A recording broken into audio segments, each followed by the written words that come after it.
99 Buick Lesabre 3.8 liter, going to show you how to replace the fuel filter. So the first thing we're going to need to do is relieve the fuel pressure. So go ahead and pop your hood. Go ahead and find your release tab right here and lift up on the hood. So to relieve the fuel pressure, we're going to see if there's a Schrader valve underneath the engine cover here. So let's go ahead and remove this. Go ahead and pull off your fill cap here, and then you can just twist out your filler neck. And then this will just lift off of here. So try and get that out of the way. So the Schrader valve for this car is going to be right here. So let me go ahead and zoom in. So you got your thermostat housing right there. And then go ahead and untwist this black cap here. That'll expose our Schrader valve right there. So we can go ahead and relieve the fuel pressure. So go ahead and grab a couple rags here. Just kind of stick underneath, because there will be a little fuel that'll come out of this. And then what I like to do is just kind of cover it up here with your rag right before you press in. So just grab a small flathead screwdriver. I'm going to press in on this valve just to relieve the fuel pressure. But I'm going to cover it so no fuel gets on us either. So get lined up on there. Oops, I keep slipping off. So just like that. So you can see a little bit of fuel came out. It's on the rag there. So now our fuel pressure is relieved. So go ahead and get those rags out of here. And we can go ahead and replace this cap, because we are pretty much done under here. Go ahead and pull your cap back off. Get your engine cover put back into place.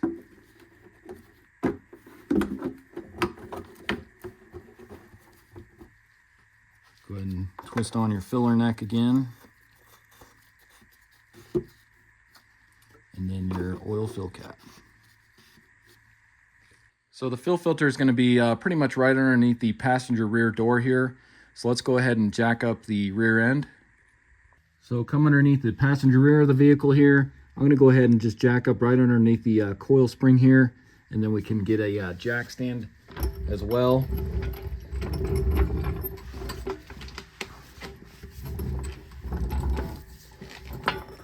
So about right there. Go ahead and jack this up.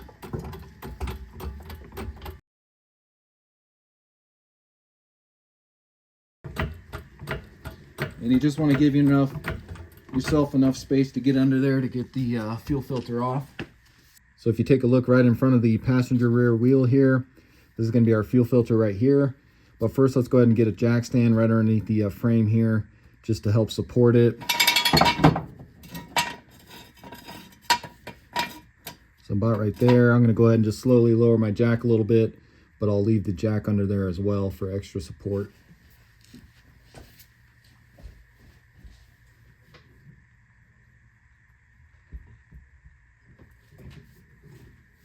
So taking a look at the fuel filter here, you can see we're going to have to disconnect this end here. This side is going to be a quick disconnect where you squeeze in the two tabs and pull off.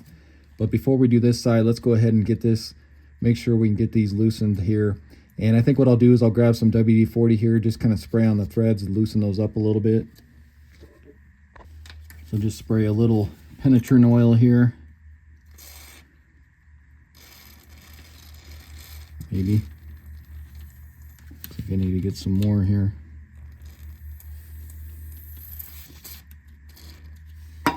There we go. Let that sit for a second here. So then go ahead and grab a line wrench is probably going to be your best bet, a 5/8 for your fuel line here. You can use a normal wrench too. Just a line wrench works a lot better at getting exactly on there. And then the fuel filter is going to be a 20 millimeters. So if you got a 20 millimeter wrench. So now what we'll do is we'll go ahead and try loosening this. There we go. So that actually wasn't too bad. Just make sure you got a drip pan under here as well. We'll go ahead and start twisting this out of here.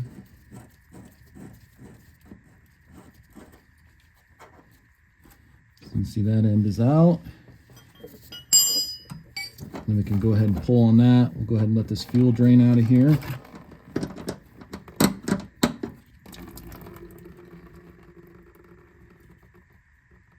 So get as much of that out of there as you can. So now we can kind of drop it down and make it a little easier to get the quick disconnect off of here. So now we can go ahead and do the quick disconnect here. So if you see there's these two tabs on the side. So what you can do is go ahead and squeeze those. And as you're squeezing those, kind of press in and then pull out. So just like that. That's how you relieve the quick disconnect there.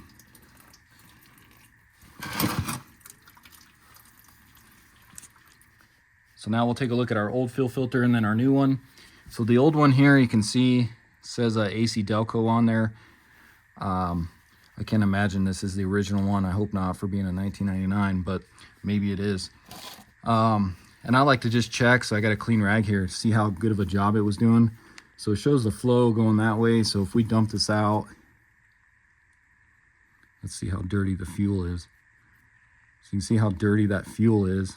So it's actually doing its job, because if we turn it the other way, this should be clean fuel coming out of here. You can see it's a little cleaner. But anyways, we'll go ahead and replace it. So I got this Purolator F54714. I got this off Amazon. I'll put a link in the description for it. I think it was only like $8 or $9 is all. Go ahead and open it up here. So here's the new fuel filter, and it does have this clip on here. So since this car does have the quick disconnect, we won't need to use this. This must be kind of universal for other vehicles that use this style. So we can go ahead and take this clip off of here.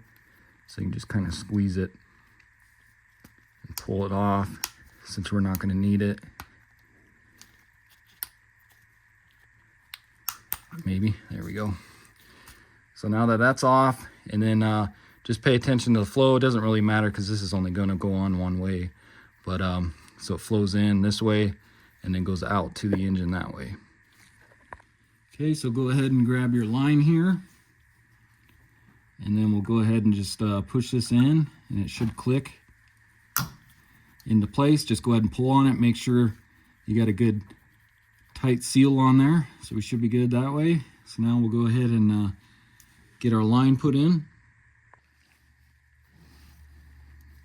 So go ahead and get your fuel filter in here. Get that placed in there, and then we can go ahead and screw this on in here. Make sure that goes in there evenly so you don't cross thread it. Grab your 20 millimeter and then your 5/8 line wrench. Get that on there, and let's go ahead and get that snug.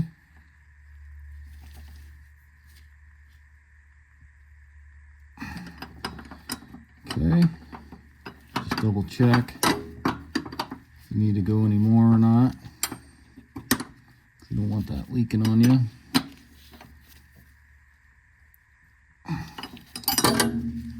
And just like that. So now we can go ahead and jack this up. We'll get our jack stand out of there.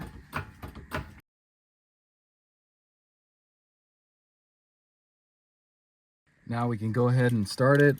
I'm just going to cycle the key a couple times on and off first, just to get that fuel pressure built up. Go ahead and do it one more time here. We'll go ahead and start it. Looks like it started there. Just make sure this radio doesn't come on. So now let's go ahead and check for leaks. So then just crawl underneath here with it running. Make sure you don't got any leaks. And that all looks good. So then you can go ahead and shut it off. And that's all there is to it, guys. Super simple to do on these cars. And actually, you might be able to do that without having to jack up the rear end. I just went ahead and jacked it up just so I can get you guys some better camera angles, but you may have enough clearance to do it without having to jack it up. So hopefully this video helps you out. Again, this was a 99 Buick Lesabre 3.8 liter. Went ahead and replaced the fuel filter. So hopefully this video helps you out. And if it does, go ahead and hit that subscribe button. Check out all my other videos. I got a bunch on this car, and I'll see you in the next one. Thanks for watching.